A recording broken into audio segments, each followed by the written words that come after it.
Your position is so important, Carol, from Soul Architect. Caroline Lobo L-O-B-O, yeah. Wolf? Caroline Lobo. Okay.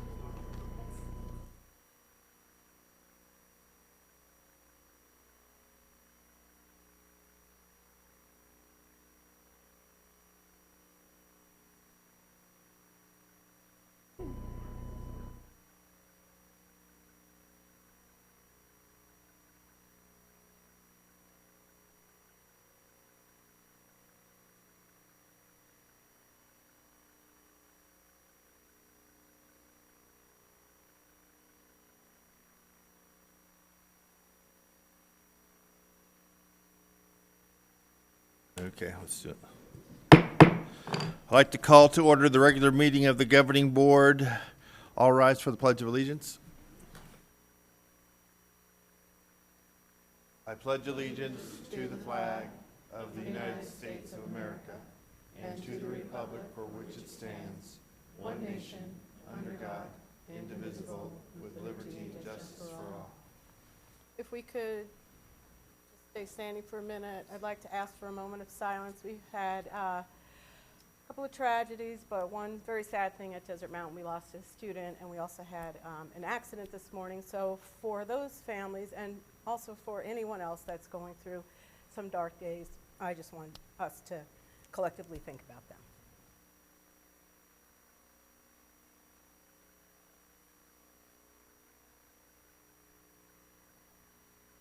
Thank you.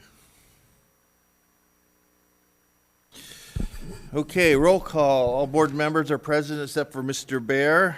Can I have a motion to adopt the agenda? So moved. Do I have a second? Second.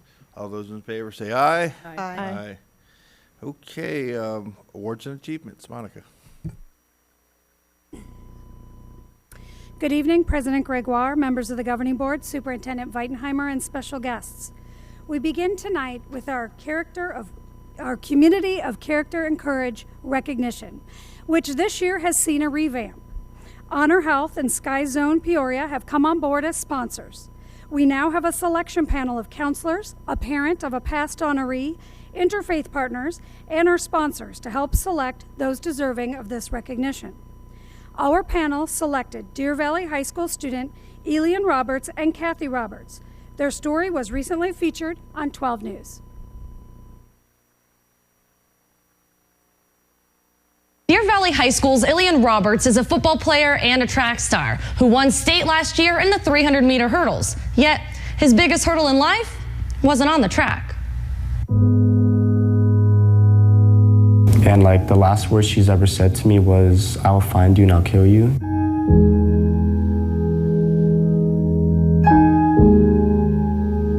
She reached into the cabinet and took out like a large knife, and she began to chase me, and she stabbed me 3 times in my back, and like the final one was on my shoulder, right shoulder, I believe.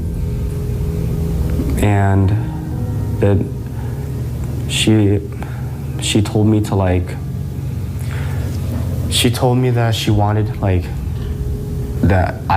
she told me I hope I bleed out. Growing up, Elian Roberts lived like no one should. Neighbors were nice enough to allow me to use their hose because that's how I took showers, because I didn't have an actual shower, so I'd use their hose. Hiding from his mentally ill biological mother for the first 8 years of his life. I dug a hole under the thorn bush, and I would sleep in that hole, sort of like a protective measure.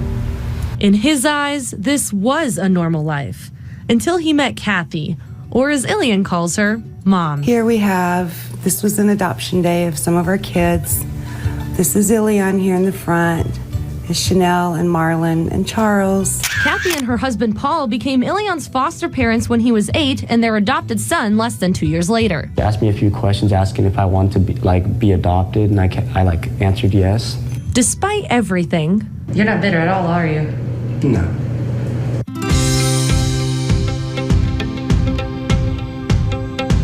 He doesn't want to be the victim of the system. You know, kids like Elian is why we do what we do. I can't do anything about your yesterdays. but we can change your tomorrows. I just hope to just create a difference for someone's life. Big plans are in store for Ilion, who wants to study nursing next fall at NEU. And he owes it all to his mom. I love you.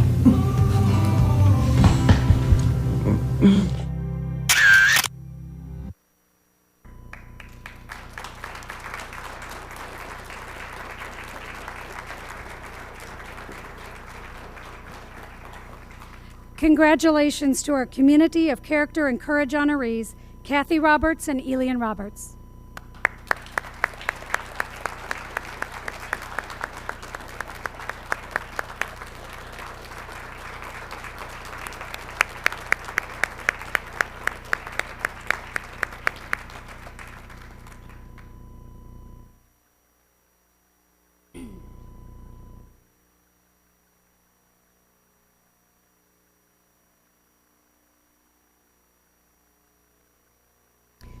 And before we take the photo, Elian and Kathy, I mentioned that we took on some sponsors this year. So thanks to Honor Health, you will receive a crystal engraved award. And from Sky Zone Peoria, you'll receive a $100 donation that you can use towards any charitable organization of your choosing to pay it forward and expand our community of character and courage.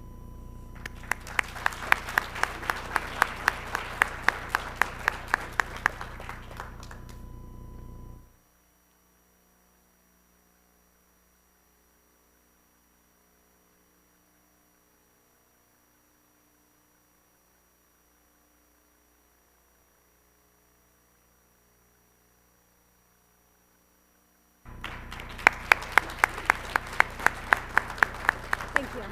We'll get those to you.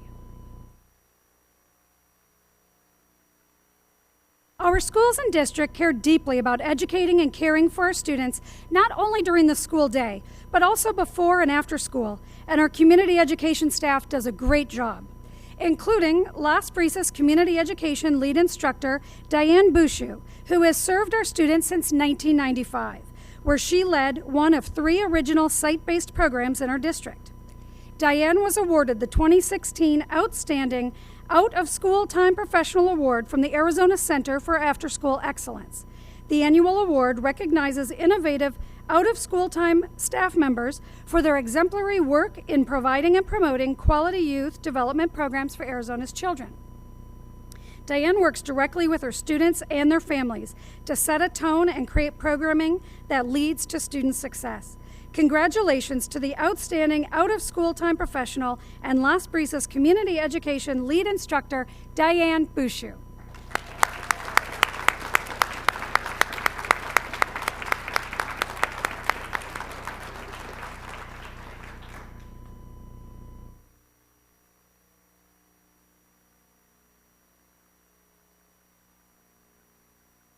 We invite Diane's family and friends to join her for the photo.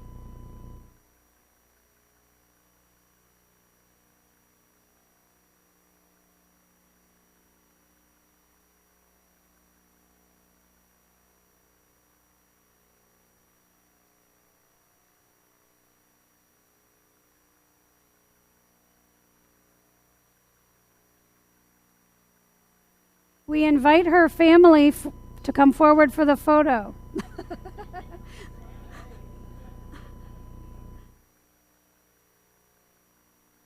Diane.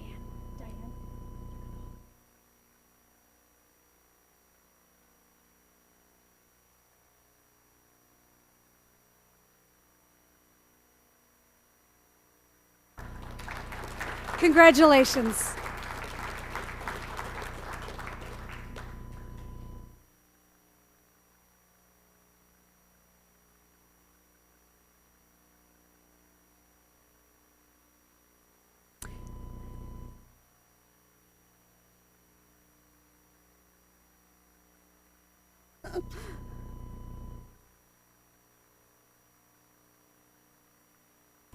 Canyon Springs principal Tricia Graham was recently surprised by Grand Canyon University, who honored her as their first STEM Principal of the Month.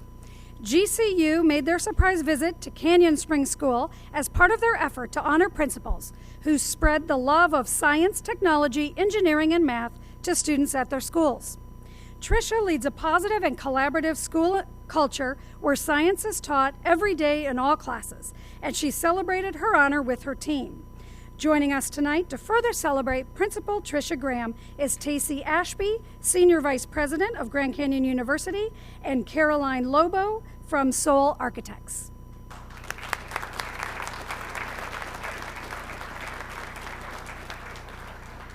Superintendent Weitenheimer and members of the governing board. I'm so pleased to be here representing GCU President Brian Mueller.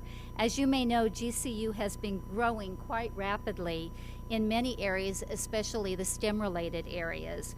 Because there's such a need in the economy in these fields, and because of the quality programs growing at GCU, we actually anticipate that nearly 70% of our students will graduate with STEM-related degrees. To further extend the support in the K-12 arena, we initiated the K-12 Principal of the Month program because we know it takes outstanding principals to provide outstanding programs to our students in the schools. This is the second year of the program, and we received several outstanding nominations of exemplary principals from across the state. We are very pleased to inform you that one of your principals was recognized at her school a few weeks ago as the October STEM Principal of the Month, Tricia Graham of Canyon Springs STEM Academy. We understand that Tricia and her team have developed an outstanding interdisciplinary project-based program for all of her students, requiring students to follow the engineering process. When we read her application, it actually sounded like the programs we have at GCU. So outstanding work, Tricia. Principal Graham was surprised at an assembly with a plaque and a gift basket, but we wanted to complete the recognition tonight. To do that, it's an honor to have our partner in this process, Caroline, join us. Caroline. Thank you. Superintendent and members of the board, I'm Caroline Lobo. I am the co-owner of Soul Architects. It's an architectural firm that's doing a lot of work at Grand Canyon University. And I've also designed a number of schools, elementary, middle, and high schools around the valley. And having the privilege to work with principals and teachers to design their schools, it was just a no-brainer when GCU approached us to support this program. We know what it takes to kind of work behind the scenes, day in and day out, sometimes at the cost of your own time and putting in your own money. So we appreciate being a partner in this. I'm a product of STEM. I would say I'm a product of STEAM because arts is also an integral part of architecture. And I am here to support your district whenever you have career days. If you want me to talk to students one-on-one, I'll be there to help you because I would love to see many students enter into the STEM program. And Tricia, it's phenomenal the work that you've done in your school, in the district as well as in your school. So on behalf of Soul Architects, it's a very small token amount of $500. I know you can put it to good use, so congratulations.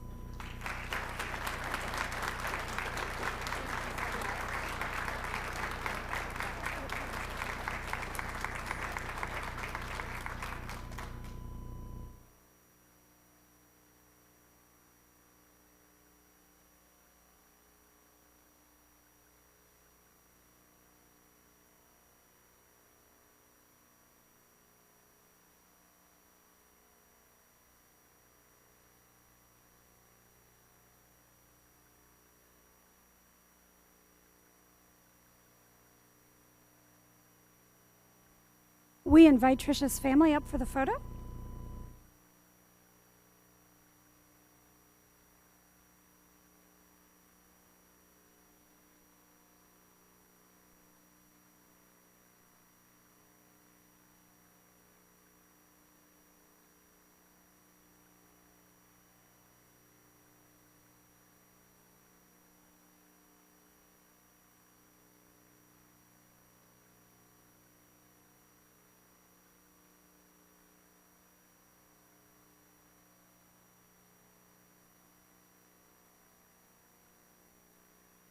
We're going to do a second photo with the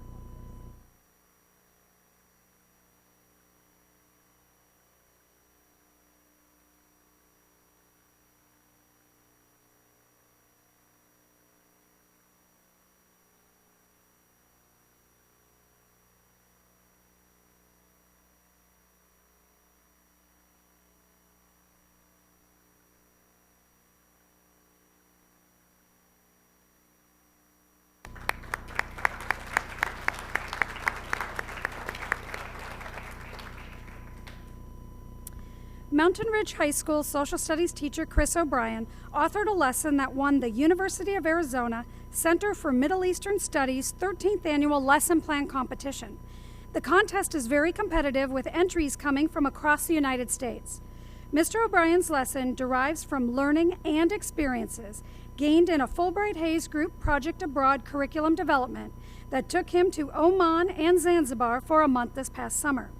In reviewing the lesson plan, the University of Arizona wrote that his work is exceptional and reflects well on Mountain Ridge High School and our district.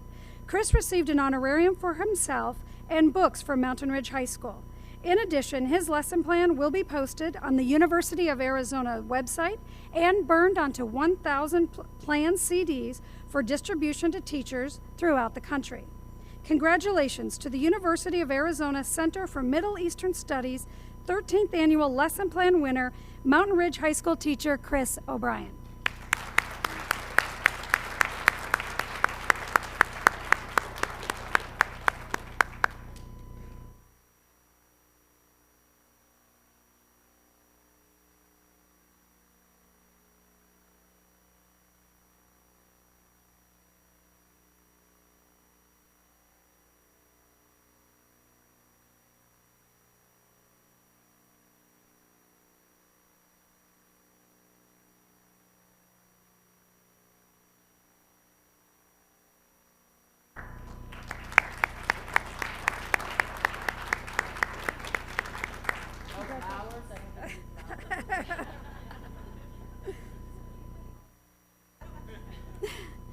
Last spring, the coordinators of Love Our Schools Day approached Dr. Weitenheimer with a dream: to have hundreds of folks come to our schools on a Saturday and do service work.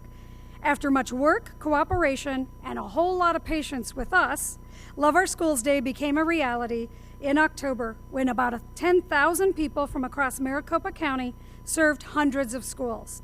Here in Deer Valley, about 1,000 volunteers from neighborhood churches served all 38 schools on October 8th. Volunteers cleaned, landscaped, moved desks, cleaned up playgrounds, wrote appreciation cards for staff, and much more.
They did love our schools, and feedback from our principals was great. One even saying, I would not mind working on a Saturday as long as I have all these people coming in to love my school. The overall goal of this day was to create a way to start or expand ongoing partnerships between our neighborhood churches and our schools. Tonight we recognize the 3 coordinators of Love Our Schools Day: Tracy Beal, Gary Gillespie, and Dirk Haupt.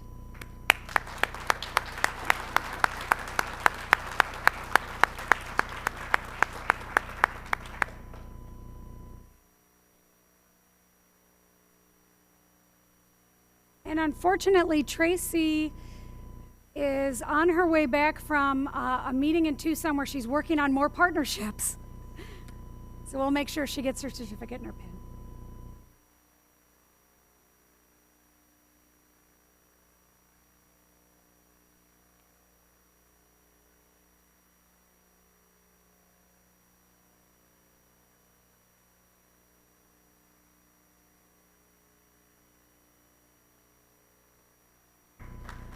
Thank you. Thank you.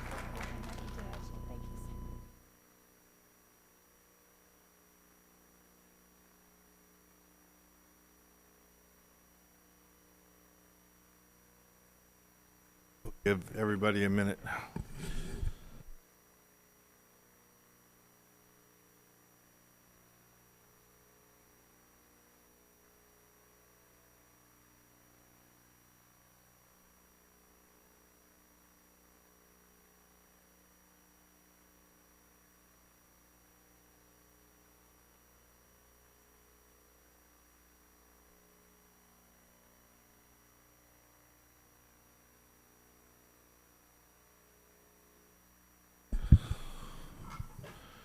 Alrighty then, let's move on to governing board reports. I think I'm going to go first. I don't never get to go first, so. Anyway, so somebody told me there was an election last week, I think it was, and I know there's a lot of upset people, but I'm not one of them. So anyway, I want to congratulate Jenny, stand up, Jenny Franks, Darcy Tweedy, and Ann Ordway as our new board members going forward. So congratulations. Anyway, I think we all had a competitive time, and I think the best three won. So anyway, that's all for my report, so I'll take it to Mrs. Fisher. It's okay. Since Mike already congratulated everyone on our local election, I just want to thank everybody who voted for getting out and voting.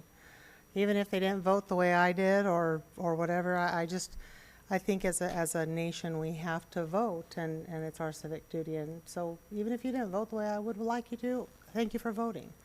If you didn't, let's work on that. I've attended, it's been a really busy, it seems like it's been like 2 months because there's just been too much that's happened. We had a wonderful business partner breakfast, and it's great to see all of the relationships that are building within our district and the positive things that are happening for our schools and for our kids. I've got to give a shout out, of course, to Deer Valley. I got some wonderful pictures from the Special Olympics. Of course, my son was in them, so that's kind of why they sent them to me. But it's just really cool to see the things that they're doing with these kids. And I have to thank all of our schools. Whether you went to one school or the other, there were so many Veterans Day events. Even on Saturday when I went, the Sandra Day O'Connor ROTC, or JROTC, was there volunteering their time up in Anthem. In the news, we see such ugliness and hate sometimes, and we see kids doing things that we just kind of are in shock. It's really great to see our kids honoring our vets who have fought for us, who have fought for our freedom to vote and to talk and to do the things that we do, right or wrong. And so I just really want to thank all of the schools at Deer Valley and the leadership for encouraging our students. They were just amazing events. And the one I was at was kind of cool because there was a soldier that came home and surprised a sibling, which just stole the whole show. But our district is changing. It will always change. Good, bad, it's going to be an ebb and flow. I think so long as we just keep moving forward as a district, as a board, as a community. We all have to move forward, and I think we can do it. So, the election may have left some people with angst, but together we can make it a good thing, no matter what. And I ask that you help us do that. That's it. Mrs. O'Brien. Thank you, President Gregoire. And I'm going to, I guess, triple or ditto the congratulations to our new board members, and thank you for your service, Mr. Gregoire. Really appreciate that. 8 years is a long time to be on the board. It's been a busy few weeks since our last meeting, and it's been great to get out to the different campuses, and so I'm going to ditto some of what Mrs. Fisher just said, but I would like to mainly focus on the Maricopa Reentry Center, which I hope some of you know about. and that is a Department of Corrections facility that is located at the Adobe Juvenile Detention Center. And I've spent a large part of the last 100 days working with our community leaders and elected officials to advocate for changes in the programming at that center to ensure public safety for our students and their families. We have 7 schools and approximately 25% of our student population that fell within a 3-mile radius exclusion zone that they had established, because at the beginning of the opening of the center, they were sending sex offenders there.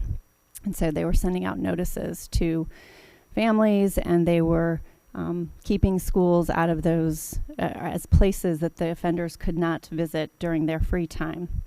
Some good things have occurred in the last 100 days, and that is in September, they no longer sent sex offenders to that facility.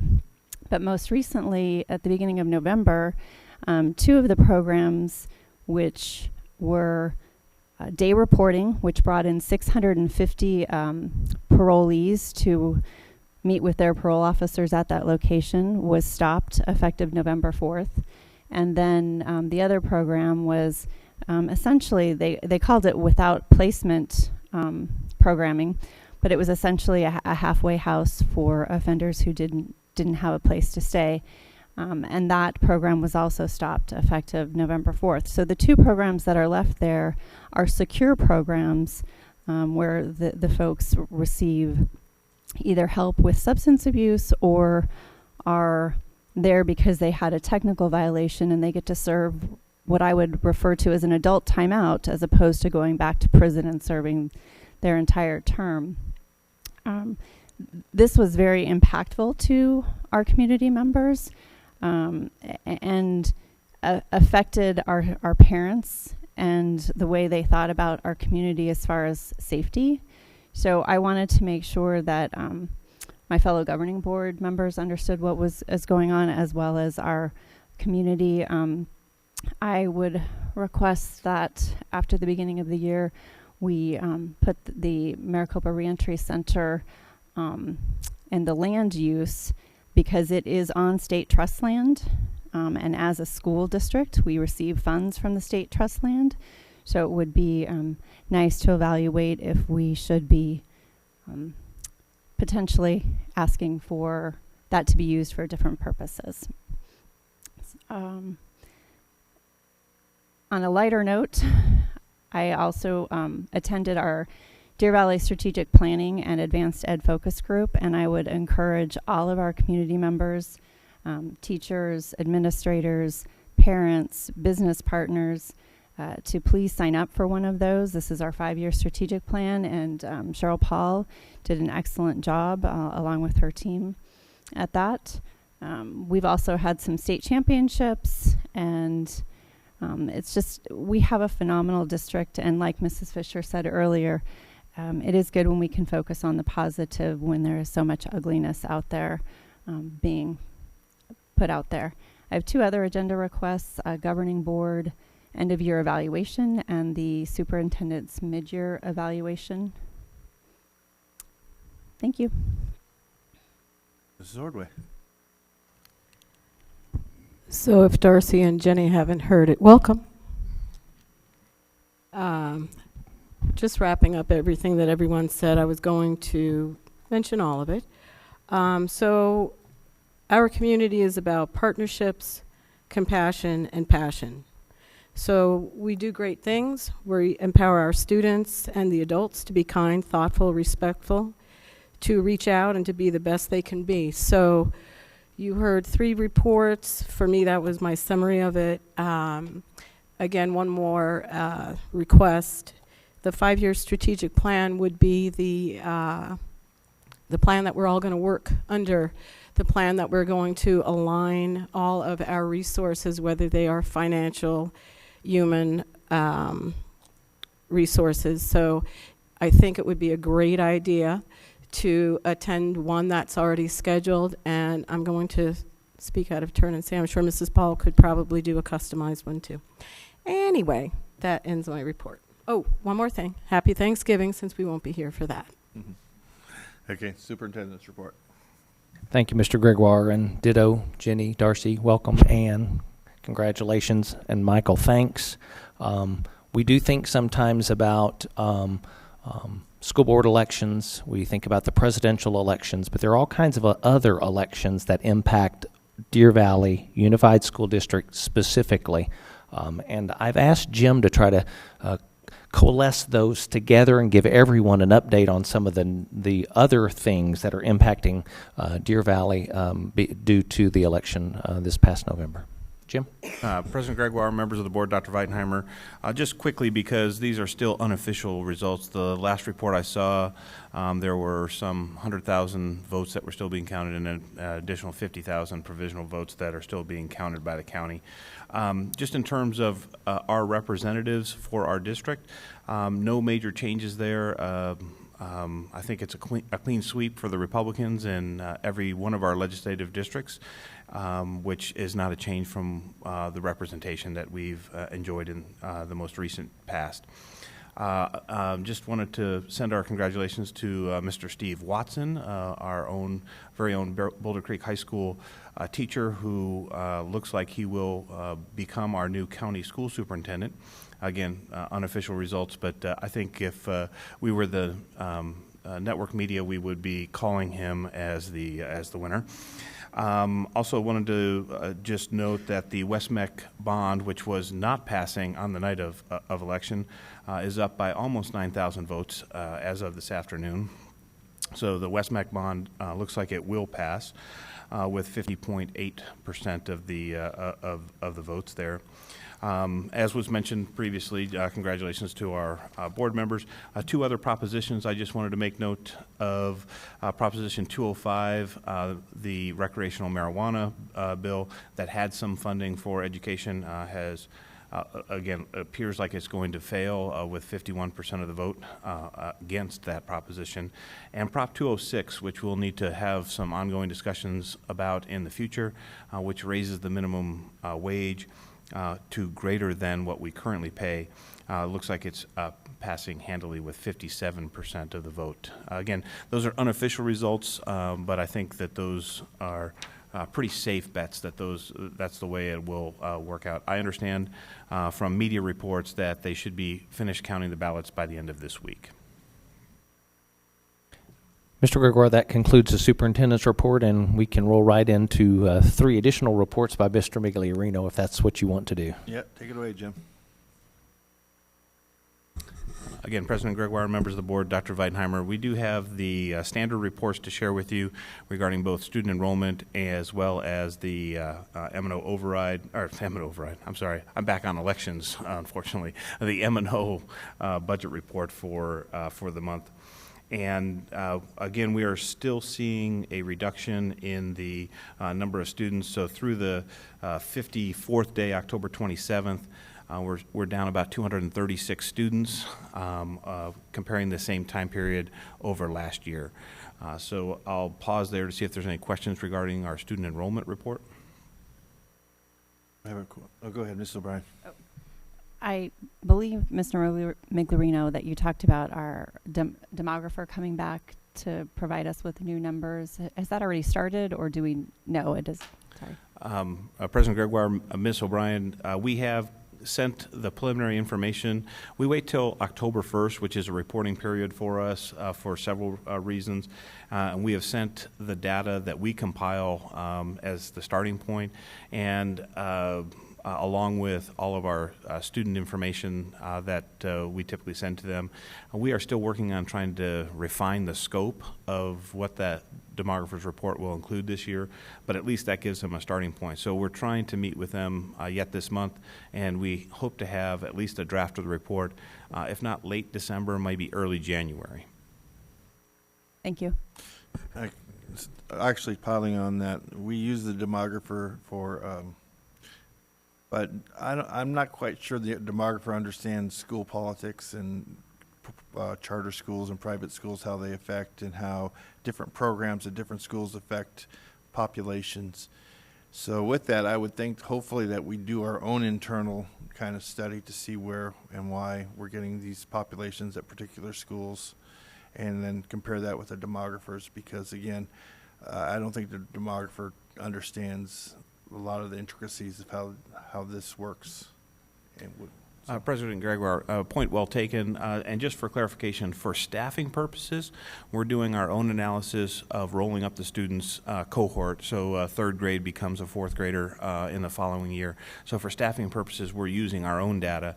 The demographer's report is for long-term planning as to where we think projections will include. And the report is pretty extensive. Our particular demographer that we have chosen does this for a number of schools throughout the state of Arizona.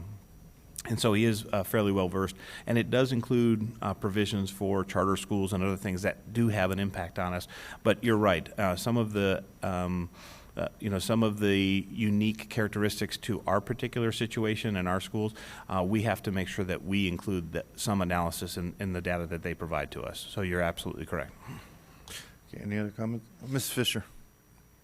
Jim is, and it's probably in the demographers, but one thing that always really helped when I had to review that kind of data was having a trend analysis based on group, like 6-year trends, 8-year trends of, you look at your elementary population, your junior high population, your high school population. Do we have something like that? I know you have the data. President Gregoire, Ms. Fisher, yes, we do have. I'm not sure what you mean by group. So we have the raw data all the way down to grade level by year, so we can group it in any fashion. So we have data in greater detail than I think what you're describing, so we can create that information. And we look at it in terms of the trend that exists, maybe not in so much as a group, but certainly by time period. So year over year. I'll show you. I'll show you what I had in the past, and then just if you could let me know if you could do something like that with our data. It just helps me to understand, and it may assist others as well. It may not. It may just be something that for me, because I'm very picture type, and seeing kind of where things fall.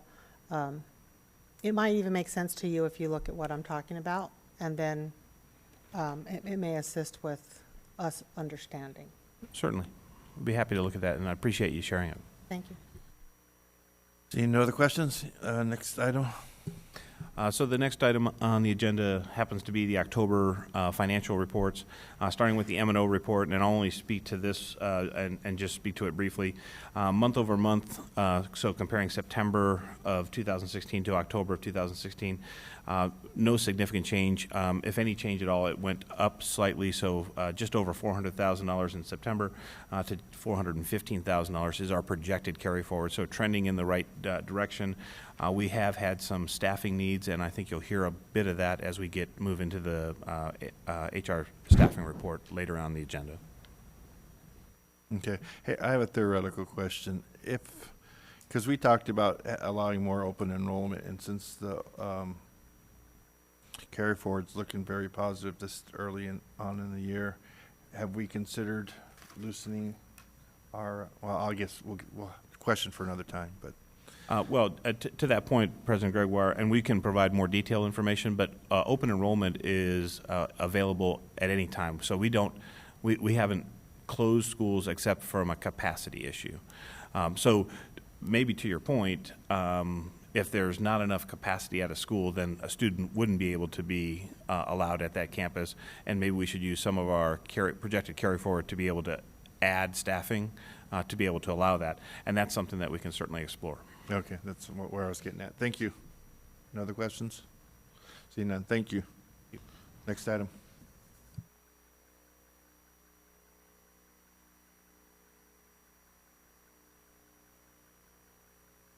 Well, that's me, huh?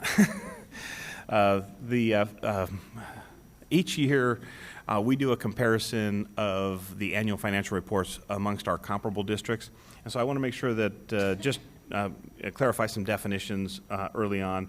So our comparable districts include the 5 large K-12 districts that we named back in 2005.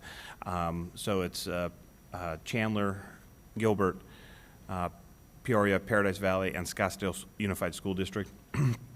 And so everybody's annual financial report has to be posted to the Arizona Department of Education site. We can download those and then make some comparisons.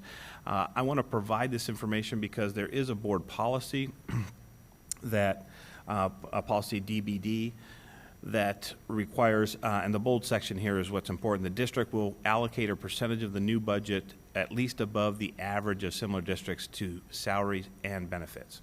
And so, unfortunately, this is always after the fact because the annual financial report gets posted by November 15th, and it's for the prior fiscal year. So we have no way of knowing what the information is in advance other than what they would budget. So it's not a perfect science, but it is something that we monitor each year. In addition to it being after the fact, I just wanted to point out some what I'm referring to as caveats, that it's derived from what the districts submit on their annual financial report. There are some limitations to the annual financial report, and there are some differences in how districts account for certain expenses. A perfect example is that some districts outsource some functions of their district.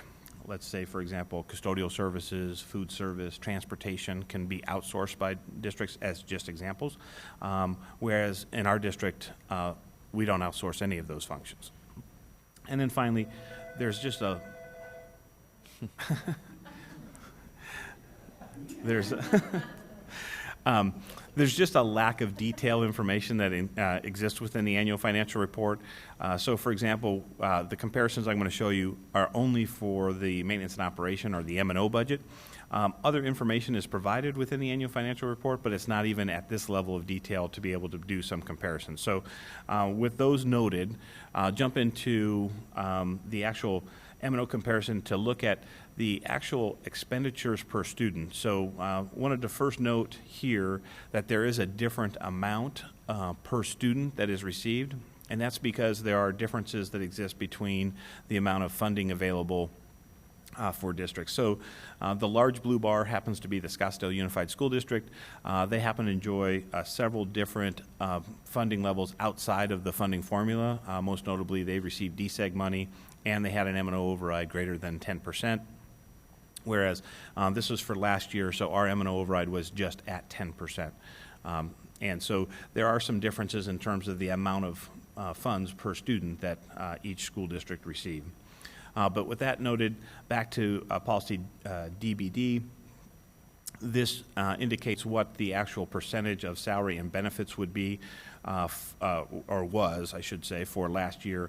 And for our district at 86.7% there, we are higher than the 5-district average, which is 86.1%. And I think it should be noted that our salary amount is lower than the comparable district. Our benefit percentage is higher.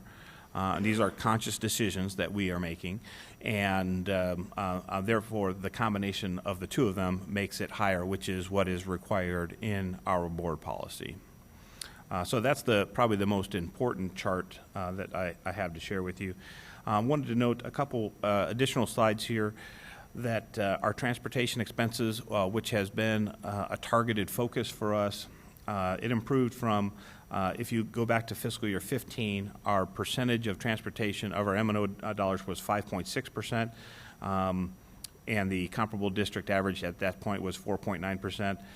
We were able to reduce it to 5.1% with some of the changes that we did, that we implemented, and the comparable averages stayed at 4.9%. So that's a positive thing.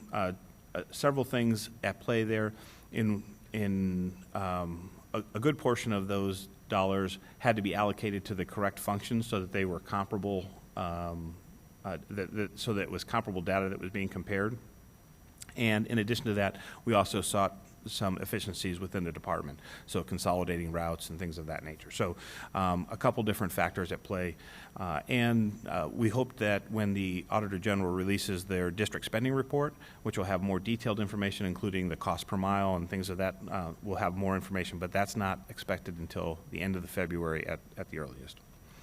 And then finally, just because this is something that seems to draw a lot of attention in the past, will be the administrative costs of the district. So the blue bars here are what we refer to as general administration, which includes the superintendent and board expenses for each district. And new for fiscal year 16, it also includes any retiree post-employment benefit offerings. That's new to us. So some of our comparable districts don't offer post-employee continuing benefits to employees, and you'll note that by just looking at the large variance between the dollar amounts that are spent. And some districts also have a trust that helps to pay for their post-employee benefit costs. Excuse me. Function 2400 is our school administrative costs, and then central services, excuse me, as I'm starting to choke here. I get choked up when we talk about administration.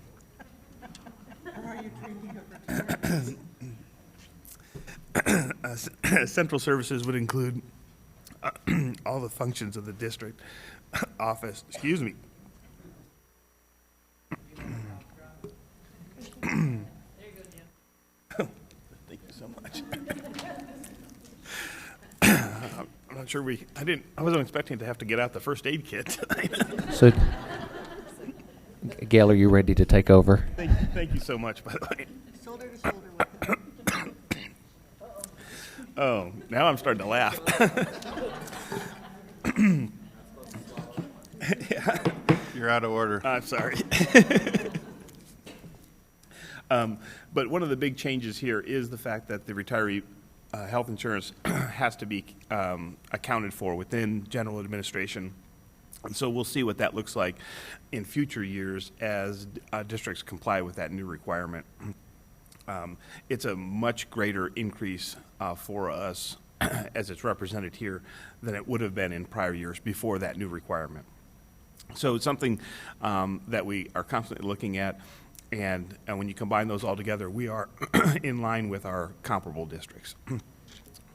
So with that, I'll answer any questions that might exist. I have a question. Now, these numbers we're reporting are after we made the changes from last year, the administrative cuts we made last year? Yeah, President Gregoire, it does include the administrative cuts that we made last year. For last year, I should say, for the 2015-16 school year, correct. Okay. Any other questions, comments? Mrs. Fisher? Just kind of off of kind of what Mike was saying. Here's the problem is that it'll have the cuts we made, but then it has the addition of the retirees. Is there a way for us to see, I mean, I know we have to account for the retirees, but that's a big chunk, and that's not something that we can get away from once it's been agreed to, from what I understand legally. So can we get an idea of what that is? Because I would really hate for that to reflect as if we had a higher administrative cost than we really do. Because we have the agreements to do the retirees, and we can't, there's not a legal way out of it. Even if it's a promise, it's done, it's made. Yes, I'm sorry, just taking a note to make sure that I don't forget that. Thank you.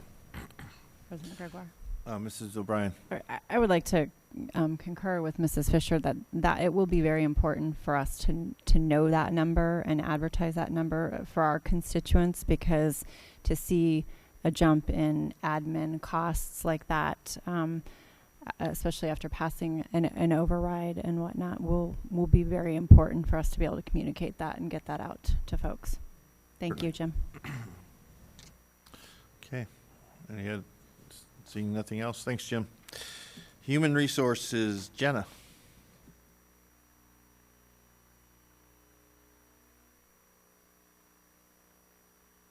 Good evening, Governing Board members, President Gregoire and Dr. Weitenheimer. Tonight I'm presenting to you the November staffing update for certified staffing at the campus level. You'll see that we are still at 98.4% staffed across the board. We do have resignations coming in, but we are also staffing those resignations mostly on the elementary gen ed side. You'll see below we still struggle in those areas, those 3 areas, maintaining vacancies in math. There are only 2. Last time I reported to you more than that at the middle school level. Also in special education, as I go through our report, you'll see that we have 13 total special education vacancies, and we still have 3 schools that do not have a nurse, and all 3 of those schools are filled with a contracted nurse at this time. At our K-6 campuses, we have moved from 1 to 3 postings. Those 2 additions over the last few weeks, one was a kindergarten hire that did not come through, and the other one was a resignation.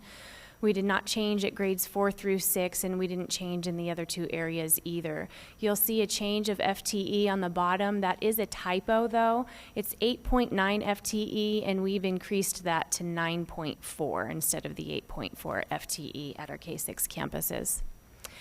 Our K-8 campuses have done quite well over the last few weeks. We've moved from 0 to 1 at the kindergarten to 3rd grade level. I believe that's a 2nd grade vacancy that came up due to a resignation.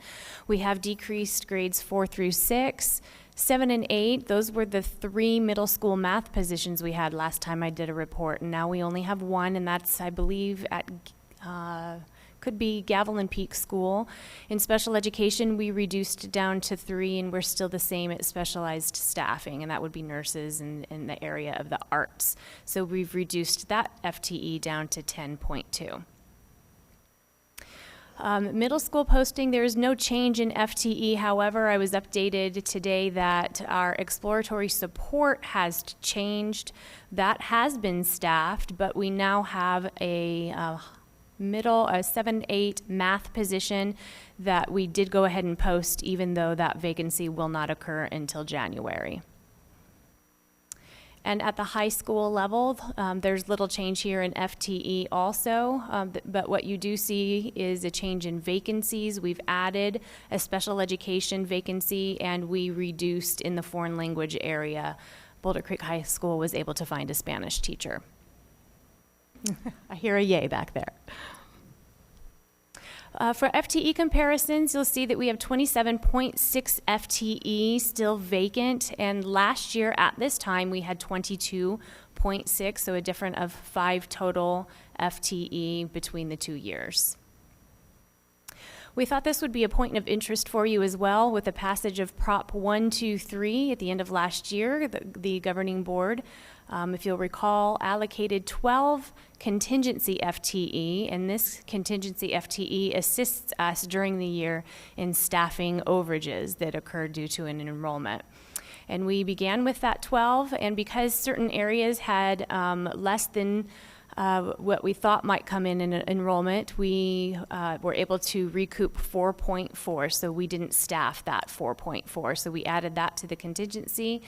To date, we have used 14.8 of that FTE that is allocated to areas such as high schools or middle schools that believed they needed more FTE because of enrollment, and that was justified, or at K-8 and K-6s who needed additional teachers or additional aid time.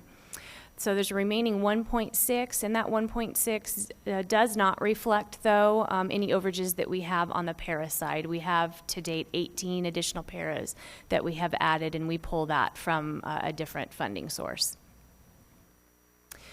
Additional points of interest for you, these are upcoming dates in December. Our priority open enrollment date will be December 11th, so our marketing campaign will begin, and we'll make sure that everyone is informed that it is in their best interest to have their open enrollment application at that point, because that is when we do begin to develop those staffing sheets. But as Mr. Migliorino shared earlier this evening, we do keep open enrollment open throughout the year, and that does include for the following staffing year. Last I looked, we were sitting between 650 to 700 applications at this time for next school year. And I shared with you at our last meeting that we have our student teacher fair coming up December 13th. And that fair will be focused on hiring teachers that might be able to fill vacancies starting in January and also for the following school year. And I'll take questions. Actually, sorry, I have a couple. The special ed openings, there's not more than one at a particular campus. They're spread out. No, My concern is when you have one, it's a strain. When you have two, It is a strain. It can be a strain. We do use contracted teachers to try and support those areas, but there's not more than one at any school. There are. Yes, there are campuses that have more than one vacancy in special education. Okay, because that needs to be a discussion, because when you have one, it's a strain. When you have two, it can be mayhem. So anyway, also, I alluded to this earlier. We have the 1.60 FTE left in our contingency, and I was alluding that we had 450,000 carry forward.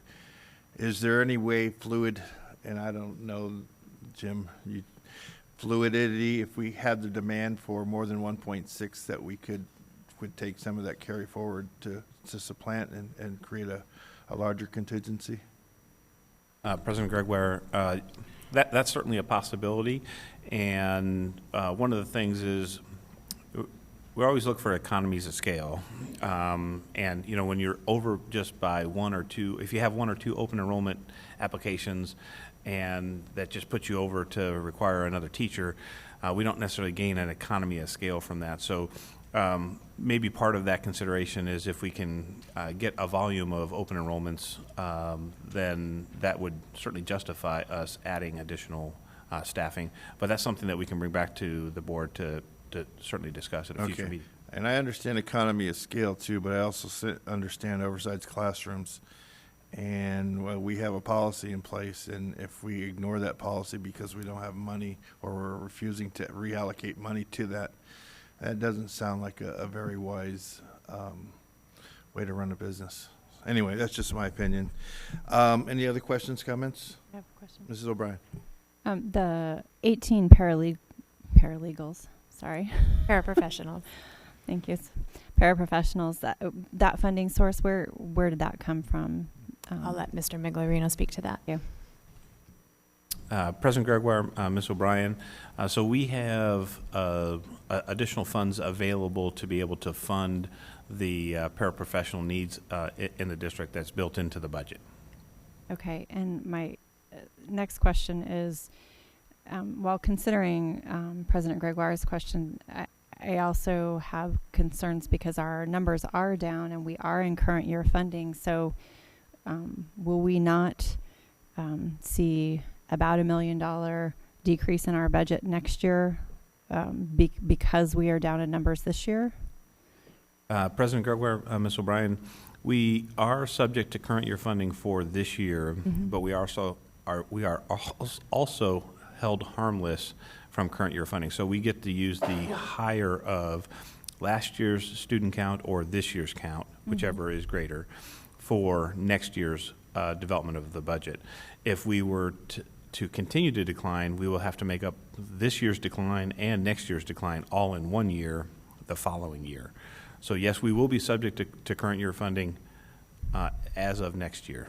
Okay, so it's not a truly hold harmless, and I know that you didn't develop that terminology, but I know that when I talk to folks, when they say hold harmless, that makes me think that we're not going to be impacted by that, but we will indeed be impacted if our numbers continue to decrease, correct? We will be impacted. We will not be impacted this year. So we are held harmless for this fiscal year, or this school year, if you will. But for next year, we will not. Okay. So I think it is the correct terminology for this year, but you're right. For next year, we will be subject to it, pending any legislative changes. Thank you. And just to pile on that too, but we will be gaining an extra approximately $900,000 because the way Prop 123 worked was we couldn't claim our whole 15% override on the Prop 123 money. So we will be able to do that in the next fiscal year, adding $900,000 to the budget. Am I correct? President Gregoire, yes, we will be able to add what will be generated next year for the override based on the student count that we actually have. Okay, Yes, but the, assuming current year funding again. Okay, anyway, thank you. Let's move on to, thank you. Old business, there is none. Consent agenda. I move that the governing board accept the administration's recommendation to approve the consent agenda items 8A through 8G. Second. All those in favor say aye. Aye. Aye. 4-0, ayes have it. Action item 9A, approve human resource changes. I move that the governing board accept the administration's recommendation to approve the human resource changes. Second. See no conversation. All those in favor say aye. Aye. Aye. 4-0. 9B, approve human school facilities board preventive maintenance program report. President Gregoire, members of the board, Wait, Dr. let's get a Weidenheimer. motion in a second real quick. Oh, I'm sorry. I move that the governing board accept administration's recommendation to approve the Arizona School Facilities Board preventative maintenance plan for the, is that supposed to be 15-16 school year? That's Okay. correct. Do I have a second? Oh, second. Okay, Jim, sorry. I'll be brief with this because this is required per statute. And so we provide this information based on the identified tasks that the School Facilities Board suggests we should do for preventative maintenance, but yet doesn't fund any dollars to afford us to be able to do. And we just report what it is that we are actually able to do with our own funds. So the report actually requires the governing board's president's signature, the superintendent's signature, and the director of facilities signature. But it requires, in order for that to happen, it requires the board to act on it. That's why it's on the agenda. So just briefly, under the HVAC tasks, we completed 55% of those assigned tasks. It ranges between 32 and 82%, depending on the campus. Under roofing tasks, we were able to do 96% of those tasks, ranging from 77 to 100%. Electrical tasks is the area that we are able to complete the least amount of the number of tasks because we rely on when something doesn't work, that's when we address those needs. So 3% of those tasks within the electrical needs. Plumbing tasks, 46%, surface tasks, 82%, special systems tasks, 51%, and then special equipment tasks, 62%. And it ranges, again, depending on the actual campus itself, and I'd be happy to answer any questions that you might have regarding the report. I just have a question. Could you give me or give us an example of what a special system task would be or a special equipment task? Sorry. President Gregoire, Ms. Ordway, I'd be happy to provide the list of tasks to the board. Oh, I don't need a whole list. I just want an example. I'd be happy Whenever to. you can provide that for us, that Okay. would be fabulous. He's really ready with the electrical one, though. Well, I So know if you that want to we ask have- that one, he's ready for that Well, that one. one I know you have to count all the outlets and all that. That one I know. I just thought it would be interesting to spice it up and know some of that. But I'll wait till you get it to us. Well, this is the time where Mr. Bear would step up and make his facilities board, but I'll just address it like that. And anybody else have any comments? Have they funded anything? Those people, just saying. Okay, since we're no more serious comments, we'll call the vote. All those in favor say aye. Aye. Aye, 4-0. Okay, 9C, award a pre-construction service contract for Desert Sky Middle School modernization. I move that the governing board award the pre-construction service contract to McCarthy Builder Companies for Desert Sky Middle School modernization using the construction manager at-risk method contingent on successful negotiation of the pre-construction service contract. Second. Jim, any further comment or news on this? Just quickly that the solicitation yielded 5 responses, 5 different general contractors. 5 reviewers reviewed those responses, and the recommendation is to award to McCarthy Building Companies. McCarthy Building Companies has done several projects. Most recently, they completed the modernization effort at Constitution Elementary, but they also completed the work at Barry Goldwater High School as well as Park Meadows Elementary. And so we'd be looking forward to partnering with them again. This will be expected to be a $7.5 million project, with $500,000 of that coming from adjacent ways funds. New for this year, that will be pending approval from the School Facilities Board. Since we were just speaking about them, any adjacent ways projects must be approved by the School Facilities Board. And looking forward to this decision from the board so that we can get them started on the project itself. Okay. Any questions? Seeing I could none? make a comment, like, so when we put it in for adjacent ways, do they match the funds? Or, oh, I'm sorry, probably not. To answer the question, no, they do not. Thank you. Beating a joke to death. Okay, we'll call the vote. All those in favor say aye. Aye. Aye. 4-0. Item 9E, considering Arizona School Boards Association, 9D, I skipped one. Approve the nomination of Ron Baer for the Arizona School Boards Association 2006 Honor Roll Award. Has to be initiated by our board so they can do their things. So, can I I'd like to, I just lost my train of thought. I got derailed. I'd like to move that the governing board approve nomination of Ron Baer for the Arizona School Boards Association 2016 Honor Roll Award. Second. Any conversation? Seeing none, all those in favor say aye. Aye. 4-0. Okay, consider the, item 9E, consider the Arizona School Boards Association proposed bylaw changes. It's my understanding we have to approve each one. There are 5 or 6 of them, so. There is. Okay, go ahead. I'd like to move that the governing board consider the Arizona School Boards Association proposed bylaw changes and direct the board secretary to cast the vote on behalf of the collective board. We do need to go one by one. Second. Oh, yeah, got a second. Second. Okay, let's approve, let's approve them one by one, so go Yeah, ahead. we do have to approve them one by one.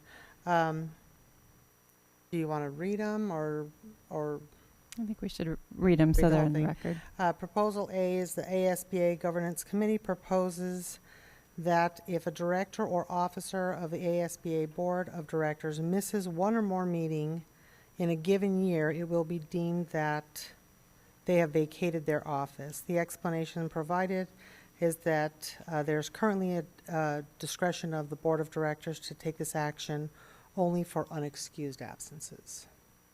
Is there any conversation on? My understanding is they only have 4 meetings a year, so they're quarterly meetings. Correct. Okay. So, I just know. motion is, I make a motion to approve, and is there a second? Second. All those in favor say aye. Aye. Aye. All those against, nay. Nay. Beats. Bills. Fails. Proposal B, Chino Valley USD recommends that a bylaw may be amended or repealed by 2/3 of the member boards that are voting instead of 2/3 vote of the entire membership. The explanation is that the concern is that the current method is too high of a threshold to enact a bylaw change. Essentially, everybody has to be there, so it's instead of everybody, they want it to be of the voting people that are there at that time. I would propose that we accept this change to bylaws. Okay, a Is that second. your motion? It's Is a there a motion. second? I'll second it. All those in favor say aye. Aye. Aye. 4-0. Proposal C, the ASB Hispanic Native American Indian Caucus proposal will allow a seat on the ASBA Board of Directors for president and past president of the HNAIC, and one for the president of the Black Caucus. The explanation is that there's currently 1 seat on the ASBA board for the HNAIC president only. The HNAIC seeks a greater representation at the ASBA board. So they're seeking a second seat, guaranteed. Is that a motion to approve or? Does anybody have a motion one direction or the other to approve or disapprove? A Go motion with to that defeat. motion. I have a motion to defeat. I'll second it. All those in favor Can I say. ask a question real quick? Sorry, Mrs. Fisher or Mrs. Ordway, I'm not sure if either of you know this. Is it currently the president of the, sorry, I lost my place, the Black Caucus and the Hispanic, Native American, Indian Caucus, so they have 2 seats and they're trying to go to 3? Is No, that they're trying to go to 2 because they have 1. They have one seat that they just kind of, it's like one, it's just one seat for both groups. Okay. Okay. And they want to guarantee 2 seats, one for each group. Okay. They the want vote- 1 seat to represent the Black Caucus and 1 seat to represent the Hispanic, the Native Hispanic American Native American Caucus. Caucus. Okay, the motion is to defeat. I voted to defeat it. Yes, a yes is a motion to defeat, a no is a motion not to defeat. So what's your vote? I'll Aye. vote to pass it. Okay. where to we vote? Wait, the motion Wait. is Maybe we could make Just, the do we motion wanna the way it pass it was or not? it Yeah. was written. Yeah. Okay, But I this- vote not to pass it. So then a nay means we passed it. Just I'm vote going yes to pass it, vote no pass to make sure that there are 2 representative seats on, it. So your vote is to To pass it. is to pass it as it was originally written. Okay. Yes. And Mrs. Mr. O'Brien. voting no. Okay, so it's defeated 2-2. Okay, next one.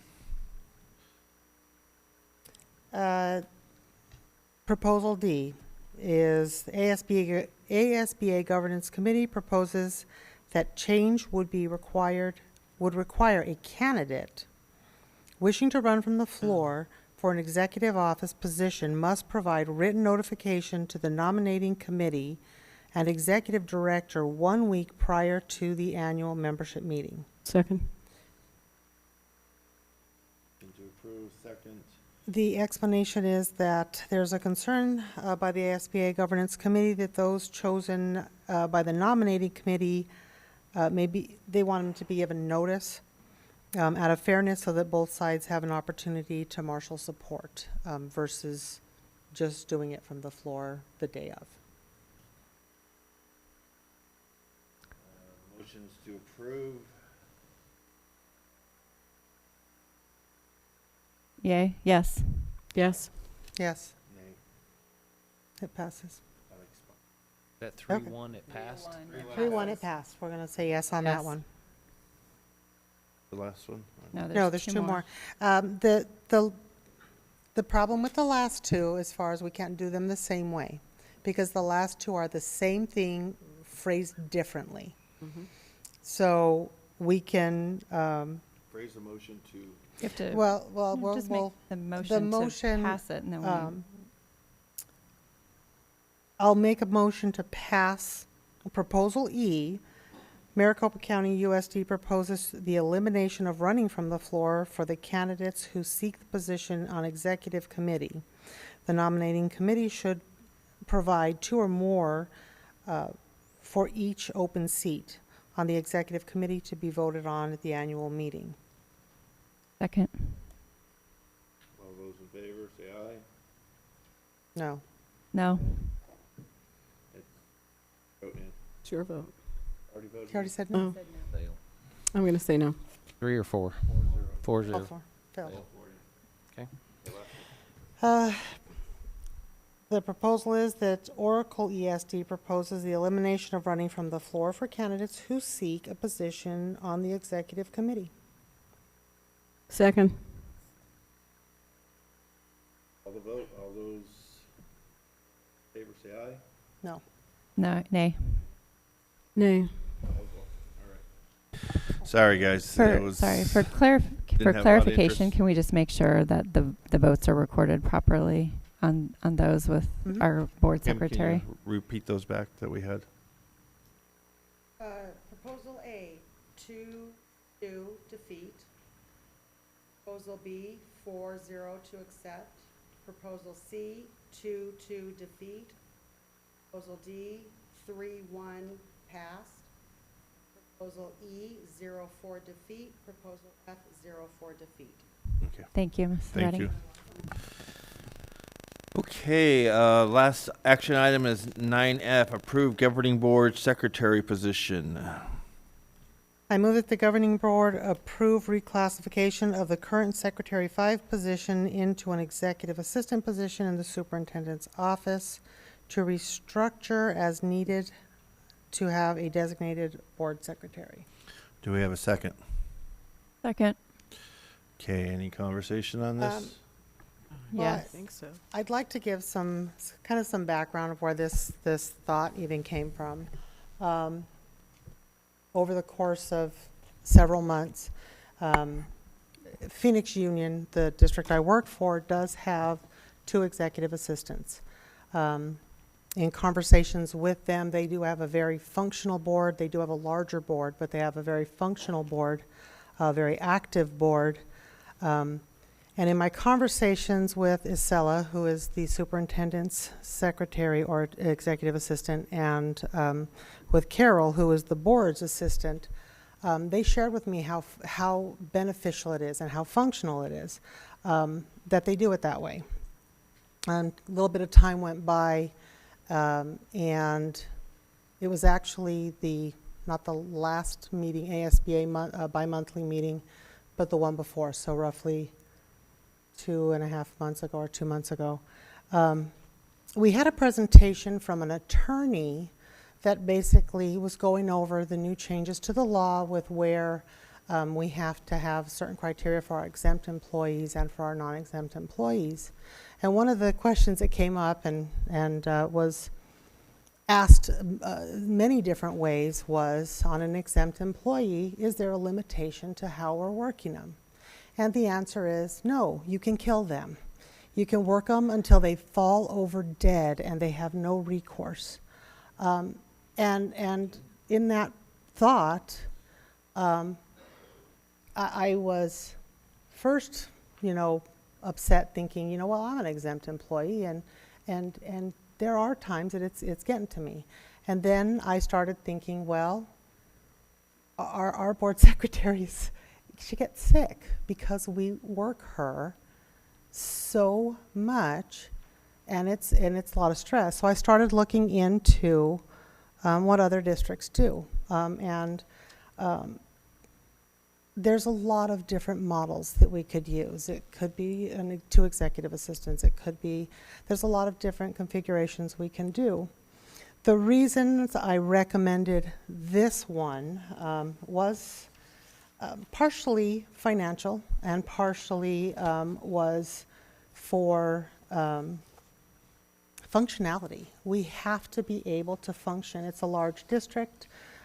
We have a lot of kids that we're responsible for, and we need to be able to ensure that we're serving them in the best way possible.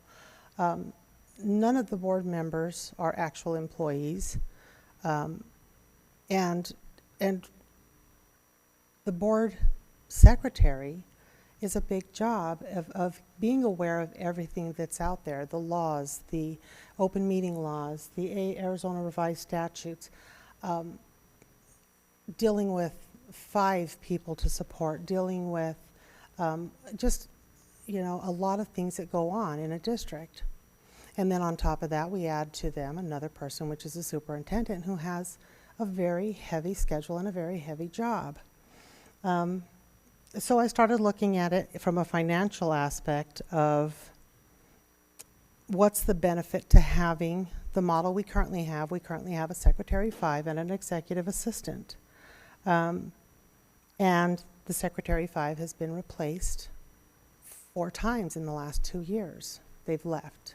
Whether it's a workload or whatever reason it is, every time when you are going to hire a $40,000 a year employee, it costs you $20,000. That's your recruitment plus your training.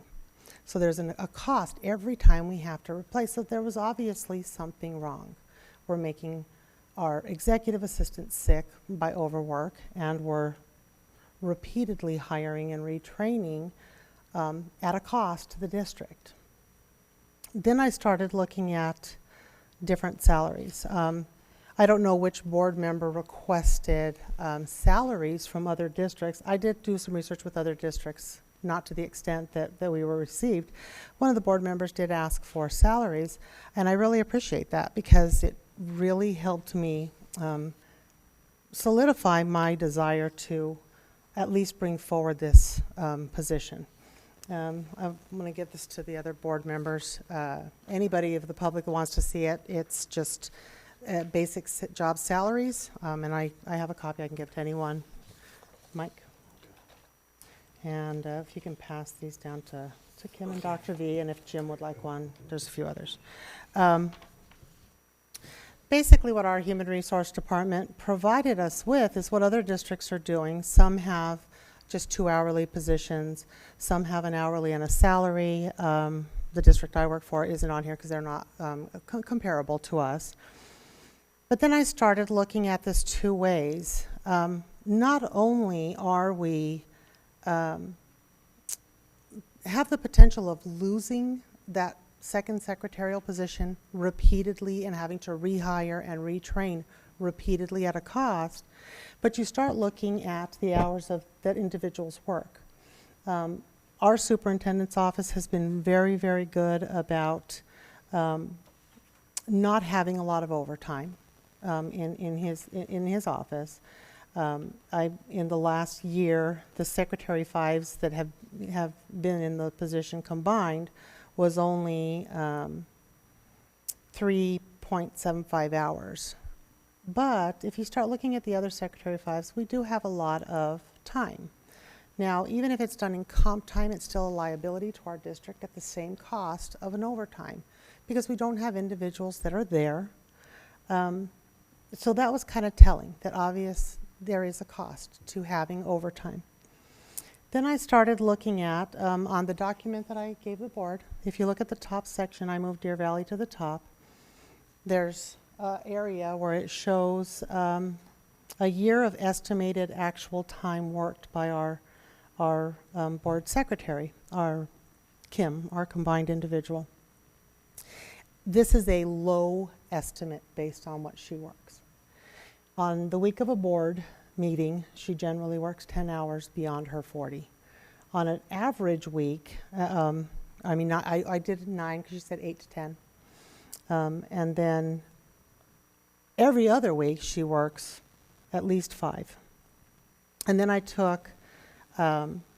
only took 50 weeks. No, I didn't even take 50 weeks.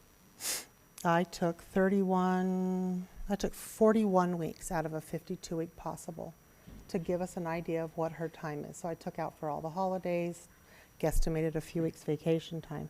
So with that, we're looking at 245 hours above the 2080 that is a standard full-time employee, okay? Now, not only are we losing our Secretary 5 repeatedly, but if you look at the numbers on one side and the numbers on the other, you'll see where you have an hourly rate attached to a salary. And then if you look below it, there's an hourly rate attached to a salary, and it's lower. That's because it's accounting for the additional hours. At some point, when you have a salaried employee and they are, say, supervising an employee, it becomes upside down. So I'll use myself as an example. I'm a salaried employee and I have my employees. My employees earn not much less than I do on an hourly basis if you took it to an hour, but they get paid overtime. So when it's overtime, they get time and a half, and I'm doing the same overtime plus, and my salary never changes. At some point, you have a supervisor and you have an employee close together, and then you have the employee who's either making overtime, is now at the same level as a supervisor, or the employee never works overtime, but this one works so much overtime that they're now here. And you end up with a disparity in how our employees are treated. There's a respect factor. There is a reason that a supervisory position has a different salary. So that's another factor. Then I start looking at the total cost. If you look at what the pay ranges we currently have for our Secretary 5, and you start adding a few hours of overtime, you're already at the base of our executive assistant position, which is a salaried position. So financially, it made sense to look at, and these numbers do not include benefits in any way, shape, or form. But it starts to, financially it made sense. And then you start looking at functionality. Why would you have them separated? And they don't necessarily have to be separated. It's not like one is going to report to the board. They will both report to the superintendent. He's an employee. He runs his executive office. But there's a lot of work, and when you start evening it out, you end up with 2 higher level employees that can both handle the higher level work. You have a larger expectation on them. You have a higher expectation for education and expertise. They have a higher level of understanding of policies and statutes. They can provide greater support. There's a consistency as well that they bring. One of the things that Ms. O'Brien and I had shared, I think at several meetings, was that we were concerned that our executive session meeting minutes were not consistent, not complete. The boards that I spoke with that do have a designated board secretary is in those executive sessions. She brings that consistency. Every 2 years, there's an election, and the board could change. When I spoke with the board secretary at my work, she says, sometimes it's not as hard. There's 7 of them. There's a lot of scheduling. There's a lot of time. There's a lot of events. She allows her service allows them to have a better functionality, a closer connection to the community and to the district. But she said, when I have a board that all gets along, that's easy. But when I have a volatile board and they want to fight, it's very difficult. And so it's every 2 years it's going to change. That consistency, to me, was very important to the board. I'm sorry, could you just... And it also evens out the work. So those were the main reasons I brought those forward. And Mike, I know it's inconvenient to hear about what is good for our district, but this is something that we need our superintendent supported, we need our district supported, so that they can support administration and on. That wasn't why, I was just trying So to... these are the reasons I brought it forward as I did. If anybody has a different option or wants to just discuss this one. Well, it's kind of an unorthodox way to solve a problem for a superintendent's office. I'm just wondering if the need is in the superintendent's office, I would think it would come from the superintendent. I'm a little uncomfortable talking about an employee's job while she sits here. I realize that we are, but I'm a little uncomfortable because we don't normally do that. So with all the things that you said, Dr. Weitenheimer, what is it that your office needs? What is it that your executive assistant needs? What have we not provided you, and what have we taken away with all the cuts? Because I have the history knowing that we did have 3 people in the superintendent's office up to 2003. Then we changed, then that was changed. Then we more or less dismantled the PR to now be 3 employees, where Ms. Redding was that person there, took that with her, and some more stuff. So how we morphed to where we are and what the needs of your office are, I would like to hear from you, if you would like to share. Well, first of all, anyone that has taken the time to talk to me and ask me about this issue from the last time it was on the agenda, I told you all the same thing, and that is I've done this job for 18 years and I've never had a board secretary, so I can't tell you whether it's a good thing or not. I don't know. I don't have that experience. But these are the things I do know. I do know that I wouldn't bring you this recommendation because district office reclassifications have not been appreciated. They have not gone without great consternation. And I honestly told some of you before, Miss Redding has asked me about the possibility of a reclassification of that position, and the answer was routinely, thank you, but no. We're not going to do that.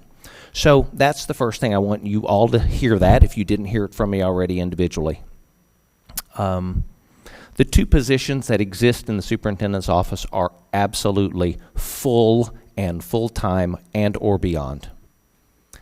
I can tell you what it is today, and it is a full-time job and more.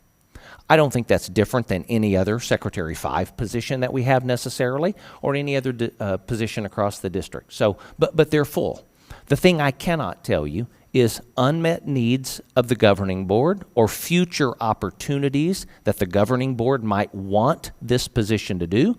If it's more than it is currently, we probably should think about doing something because the positions are full. There's no more time, no more space for new tasks to be added. Our HR department did take a look at our Secretary 5 positions. The Secretary 5 position in the superintendent's office is very similar in terms of scope. If nothing were to change in terms of the expectations, I would not suggest that you make a change. If there will be adjustments that need to be made, you should consider something. Obviously, I think the recommendation, Ms. Fisher, is executive assistant, right? There are other levels along the way that would be possible. Obviously, whenever you change the level of the position, you change the pool that you fish in or the lake that you fish in. It gets bigger because more people are interested in that level of position. So you do change some of the dynamics connected to that. But you asked me, as did another board member, do you support this recommendation? I don't have the experience with this model that would give me any kind of assurance one way or the other, and I can't predict what 5 board members, 2 who haven't even been sworn in yet, want to have happen that's different than the services that are currently being provided. I hope that helps. The floor. Ann, do you have any other comments? Well, Ann, finish, then Kim, you can. I asked the superintendent a question. Well, I kind of want to finish and then. So, with the tasks as they are now, the Secretary 5 and the executive assistant at this moment is sufficient to get the work done. That they are today. 2 very full opportunities, and Ms. Fisher is correct. We have had quite a bit of turnover in that particular position. I would not say that it has to do with exclusively with the amount of time or the amount of money. It's a unique position. It is different than many of the Secretary 5 positions. So, but I can tell you absolutely we lost an exceptional Secretary 5 to Glendale Community College, and she almost doubled her salary. She so sure yes, did. in fact, that does happen. Okay. All right, Kim, go ahead. I'd like to clarify for the board members that don't know, this did not suddenly just pop up on the agenda. The original request was that we would have an executive session to discuss specifically with Ms. Redding the needs of the office. And I was concerned because it does entail her position, and that request was denied. And that's the reason it was brought forward for discussion in the last meeting. I really would hope, and I did hope, that people would take or board members would take the opportunity to speak with Ms. Redding. Yes, the 2 positions as they're set are adequate. Having worked in a similar position, we could stay as we are, and we could continue to work Kim almost 300 hours over per year. Just a second, because you're making an assumption that we haven't talked to Ms. Redding. Well, no, and I don't know I've that. spoken to her. But what I'm So, go saying ahead. is we could continue as we are. We could continue to, like I said, we can work Kim to death. By law, by federal law, believe it or not, we can. I just don't think it's advisable. Thank you.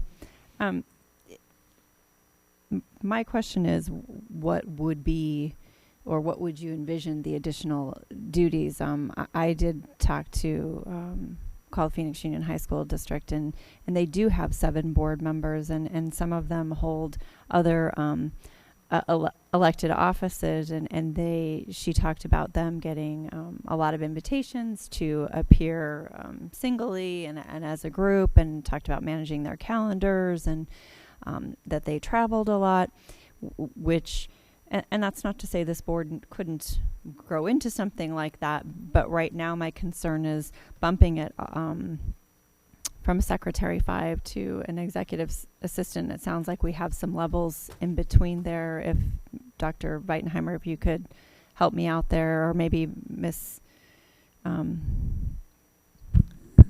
sorry. Michelle, the question is, what's between of Secretary 5 and an executive assistant? I wish I knew that. I don't know that any more than Jim knew the answer to that question for Ms. Ordway.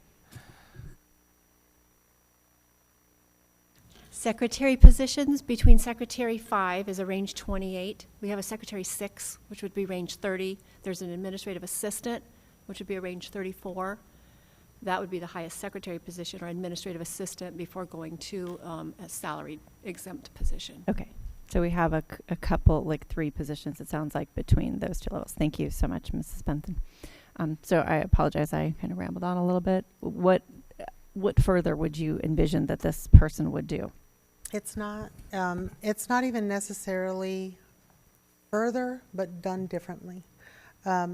Currently, we've discussed having more communications with our district, with our families. We've discussed having a newsletter from the board. We've discussed the board being more collaborative and collective together as a unit. And having been in a similar position before, and I would think Ms. Redding would agree that currently the weight of all of it falls on her, and in a Secretary 5, she really can't give that person that level. Even a Secretary 6, when I originally brought this forward, my thought was an administrative assistant. That's similar to what Peoria has. That's the equivalent of, say, Mr. Miglerino's assistant. The only reason I went to the executive is in the numbers, is in when you get to exempt versus non-exempt. It's actually cost neutral to go exempt. When you start looking at the level of overtime, you really should never set a position that, hey, we're going to guarantee it has overtime. That's part of why IT was taken off of the ability to be put on an exempt status. But as an exempt individual, you know you're going to work overtime. And the difference being, you have 2 individuals that have the higher level. Some of what Kim's doing that keeps her there, that extra 200 and some to 300 hours a year, would be evened out over to the other individual. At that point, we would look at the functionality of the office as a whole and us as a board. I would recommend that the board assistant or secretary, at whatever level we put her in, or him in, could come in, would be a part of those executive sessions, so we do have that consistency in our minutes. There is a lot of open meeting law issues across the state. Our district, other districts, things that we may not even know. When you start having an individual, you know, we talk about onboarding our 2 new board members. We could have Ms. Ordway onboard our new board members and they're going to get one thing. We could have you do it and they're going to get one thing different, perhaps. I could do it and they're going to get a different third perspective. Having a consistency it's part of an overall plan for the district. It's not just the board. Setting the 2 positions is just to say this is what we're going to do. At that point, the work begins between the board and Dr. Weitenheimer to see, and Ms. Redding, what do we need to even out? What do we need to move where? What's the best functionality for the district? And Ms. Ordway is correct. We did take a big chunk of a different department and brought it in. So we do need to look at the whole. I just wanted to make sure that we put it at an adequate level so that we can do what we need to do to plan and move forward. I just don't think this is a conversation that we can make this decision on now. I mean, there's too many variables. I would not be comfortable with making a decision right now on this. Okay. Did we refresh my memory? Do we already have a motion on this? We have a motion and a second. Yes. Okay. We've been having a long conversation. I think everybody's clear on whatever, at least Kim, you made a very good presentation to your point, and you've kind of told us where you're coming from. Ms. O'Brien, have you got any more questions, because you really haven't had a chance to dialogue here? I do have at least one more question. When you're done, I'll finish, and then we need to move along, because I think we've made our points clear. So go ahead. And I'm not sure who to address the question to. The chart that Mrs. Fisher handed out, did that come from you? You put this chart together? Yep. Let me, if I can explain to you, the chart that HR sent us of what each district is doing. Mm-hmm. I took their data and I put it right here. It's just their data if it's a salaried position or it's hourly. It's calculated to an annualized based on a 2080, because a standard year is 2080 for a full-time employee. I just annualized it is what I did. So this is your low and your high. Right. Same thing, your low and your high. This is the hours of overtime. So if we have a 5 hour of overtime, 10, 15, or 20, and then this one line is Kim's actual. So I'm confused. Is an executive assistant exempt in our district? Yes. Is an executive assistant exempt in our district? Yes. So then they are not paid overtime. No. That would be correct. Correct. I just was confused by this overtime column over here on this sheet for an exempt position. These two, are you talking about this right here? Yeah. See, if you notice, the number stays the same all the way down, because no matter what their overtime is, they don't change.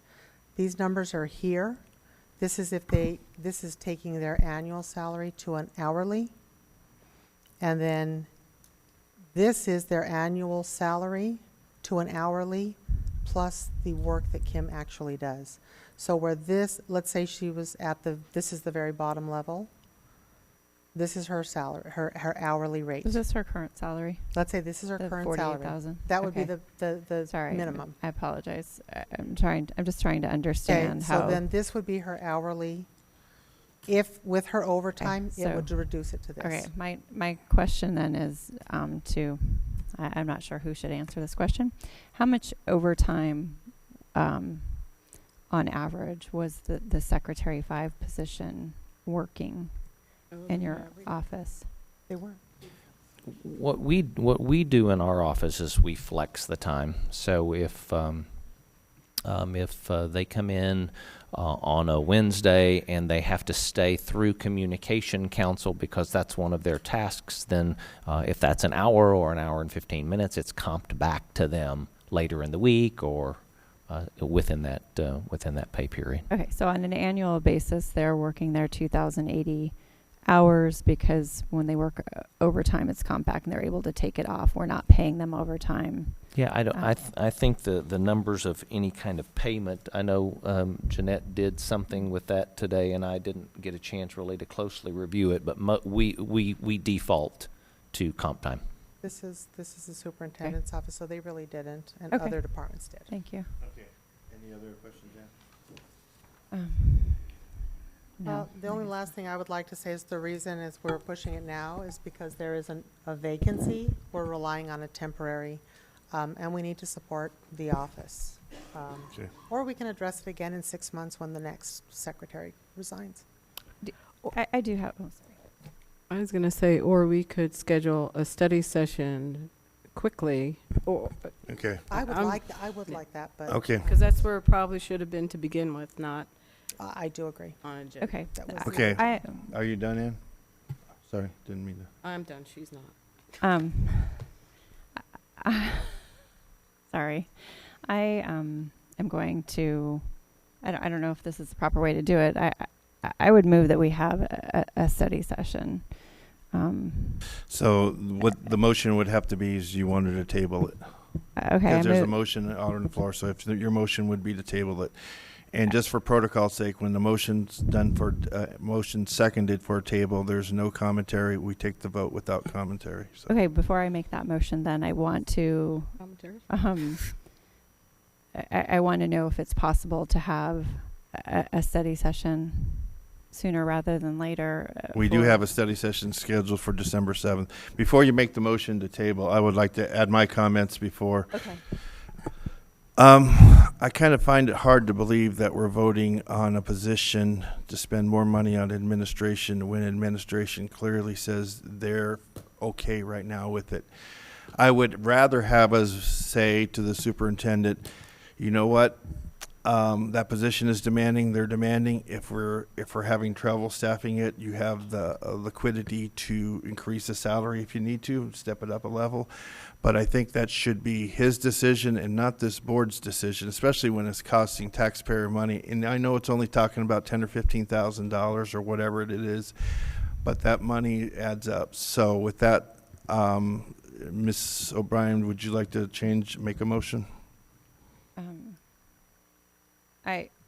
Well, my original question was not answered about, is it, I guess, possible to have? I'd like to have James. I don't want to opinion wait on- till yeah. December 7th. I guess I. Okay, was well, looking the to motion have is then. to approve or not approve. Can we just get your opinion so we can change the motion if we need Ms. to? Fisher, you're out of order, and I'm done. You're out of We're order. gonna take this and we're gonna vote on it, or we're gonna table it. Those are the options now. We've But- had enough conversation on this. Reason There's a to lot of do other it people till that are again. waiting for other things. President Gregoire, could I get my question answered sure by can. That's what Dr. I've been asking. Weitenheimer? I don't think there's an opportunity for us to do that before the scheduled opportunity on December the 7th. Then can you tell me the impact to possibly waiting until then, please? A substitute would stay in that position. There's a substitute in that position and we've had a substitute there for, this is the third week. And that substitute would remain, or you would have to get a new substitute? No, the substitute would remain. It's 2 weeks. It's 2 weeks. It's 3 weeks Will you until be our okay? next. Kim, will you be okay? Okay, Ann, are you making a motion, or we'll keep the same? I move to table this item until the study session. I'll second it. All those in favor say aye. Aye. Aye. Aye. Okay, sorry about that. You're an idiot.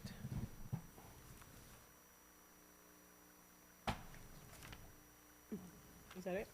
I move to adjourn. Oh, do we have public comments? Okay. I'm sorry. Could we get up the admonishment? We have 4 people who wish to speak for public comment. Okay. The board invites public comment on the district's business in general and on any agenda item in specific. All speakers must observe the rules of decorum. Speakers must fill out a card listing name, address, and topic and hand it to the board secretary prior to the president calling the meeting to order.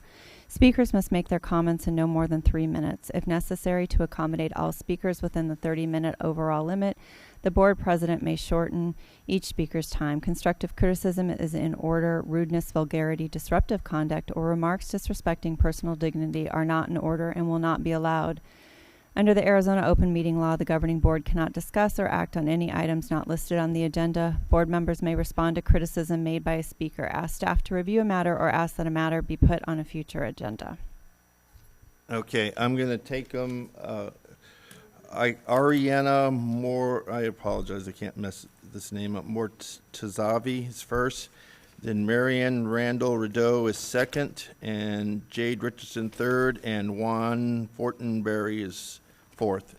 In that order. State your name and then go ahead. Go ahead. State your name and then go ahead. My name's Ariane Mortazavi. Is that speaker on? Is that on? Okay. Oh. Hi, my name is Ariane Mortazavi. Hello, Superintendent and board members. Today I'm here because I am impacted by Mrs. Randall Rideau's testimony, which you will hear next. With your board responsibilities, you hold a responsibility in your hand for the safety of our children, which is paramount to ensuring the future of our communities and protecting the fundamental freedom of education. Ensuring examples of hate crime and bullying, which you will hear about tonight, are dealt with according to policy, set an example for students that they are not above administration, district policy, or law. I ask that you reflect on whether or not you support students being marginalized and bullied, or if you'll uphold the integrity of our district and take the initiative to discipline and lead your schools in behaviors and investigations which promote safety and freedom for all. I'm here to make you aware that tomorrow, an article accounting Miss Randall Rideau's family's experiences will be published in the Arizona Republic. This is a call to action, and you can influence change, and I urge you to do so. Thank you. Thank you. Marion Randall Rideau.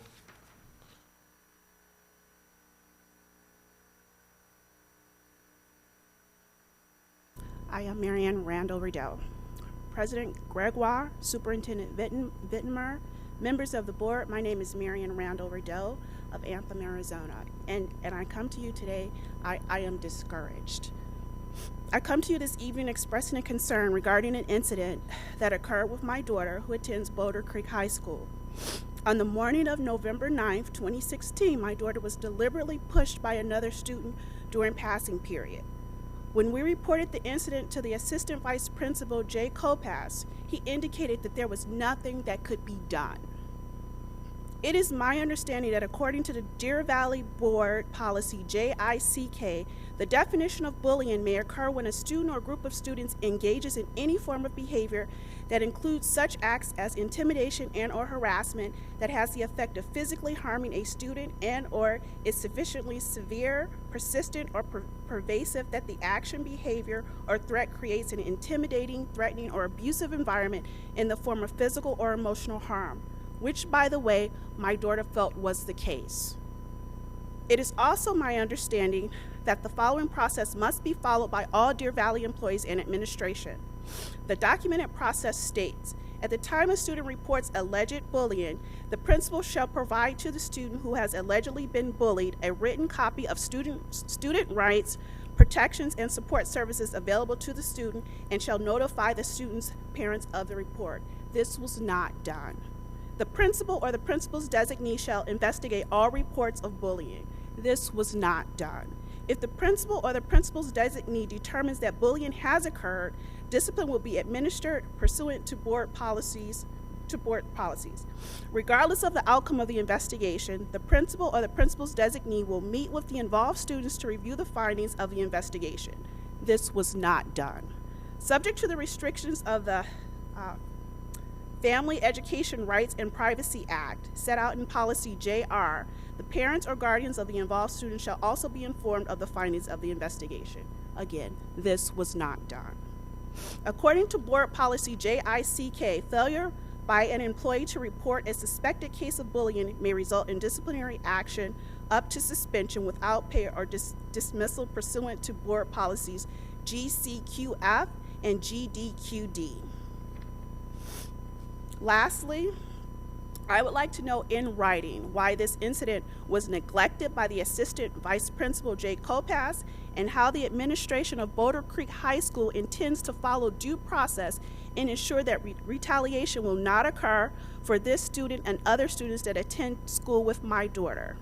Thank you for your time and opportunity to speak. Thank you. Jade Richardson.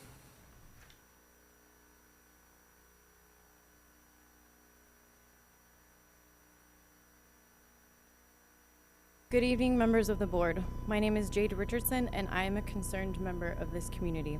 To echo Mrs. Randall Rideau's concerns, I feel the administration of Boulder Creek High School is not taking this situation seriously, and by not addressing this incident according to board and school policy is damaging to your student. The young man who physically assaulted this girl, who, by the way, is much smaller and clearly unable to defend herself, has received no disciplinary action, not even so much as an investigation or verbal communication. Instead, this girl was made to feel unsafe in her own school environment, as well as her parents who felt the same after being pushed aside by Assistant Principal Jay Kopaz. It must be noted that the young man who pushed Maëlle Rideau was wearing Donald Trump attire and was celebrating the presidential election results with his friends before making eye contact with Maëlle, walked directly up to her and shoved her with his shoulder.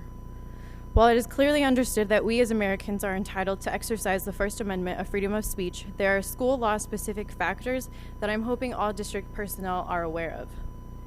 The right of free speech is not itself absolute. The court has recognized that the age and maturity of students is an important factor to be considered. In the school context, the United States Supreme Court has identified 3 major relevant considerations. Number 1, the extent to which the student's speech in question poses a substantial threat of disruption. Number 2, whether the speech is offensive to prevailing community standards, which was offensive to Maëlle and her parents. And lastly, number 3, whether the speech, if allowed as part of a school activity or function, would be contrary to the basic educational mission of the school, which according to your school handbook clearly states, and I quote, DVUSD is committed to providing an extraordinary educational experience for every student in a very safe environment, which further alludes to an offensive act defined as such. This is the question of speech which is offensive to prevailing community standards by reason of being vulgar, lewd, indecent, racist, or otherwise inappropriate in a school setting. Furthermore, the school board should be made aware that a student at this very high school has been allowed to bring a Confederate flag on campus, and it is fully displayed on his truck in the school parking lot every day. When brought to the attention of the assistant principal, he cited, "There's no class disruption, it's fine." However, I'd like to point out that 2 instances this year in Florida and Indiana where Confederate flags were brought on campus, whether on a school truck or t-shirts worn by students, the school board banned the flag from being present on campus. Will this school board allow this type of divisive behavior to exist within school walls in a climate where minorities and students could potentially feel isolated and disengaged in public spaces? The confinements of the classroom should be a safe place upheld by teachers and administrators as mandated in school policy. On behalf of a concerned community, we expect that the district and school rectify this situation immediately, and we are holding you accountable. Thank you. Thank you. Juan Fortenberry.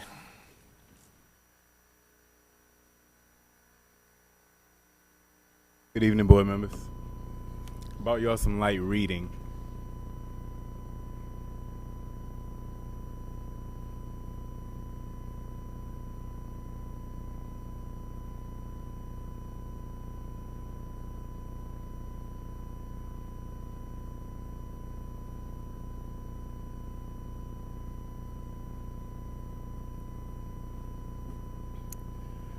That's about 7 pages.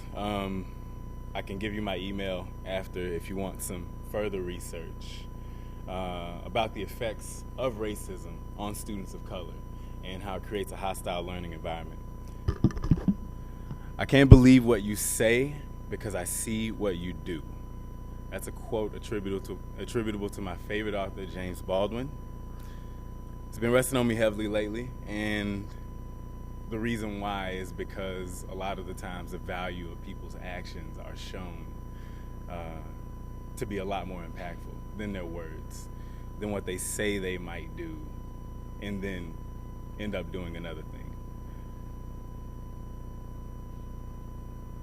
It's scary to me because I read about students, of course, being the top priority in this district. There's an overall vision of the entire school district that says that you guys have a goal of graduating lifelong learners to successfully complete, lead, and positively impact the world. And Ms. Ordway as well had mentioned earlier in the night, compassion and kindness is just general ways of feeling in this district. And there's a student in this district right now who is not receiving any justice at all, any attention at all, after experiencing racist bullying. Now, the reading that I brought you this evening is Racism 101 as far as schools are concerned and education is concerned.